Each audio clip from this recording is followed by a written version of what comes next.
Mel Blake moved in with her mum after her lease ended in May.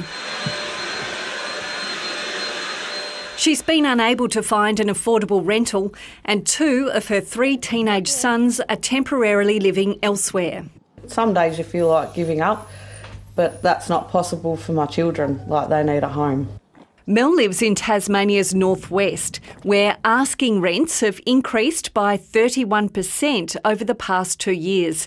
It's one of the hardest hit regions across the country. Outback Western Australia saw the most dramatic increase over the pandemic. We're certainly seeing a large number of people who are now in a homelessness situation. In regional Queensland, average asking rents are now more expensive than in Brisbane. We can go as far as an hour out of Toowoomba and still find a huge struggle. Experts say the trend is partly driven by the pandemic, with more Australians working remotely from regional areas where housing supply is limited. People are also renting for longer because they can't afford to buy, which means vacancy rates are at record lows and are likely to stay that way. We're expecting, large population inflows as international students and working holiday makers return. That's going to put even more pressure on what are already incredibly tight rental markets across Australia.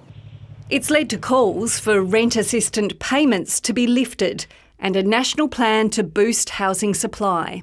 More affordability for families in my situation. One of life's necessities increasingly out of reach for many. Fiona Blackwood, ABC News.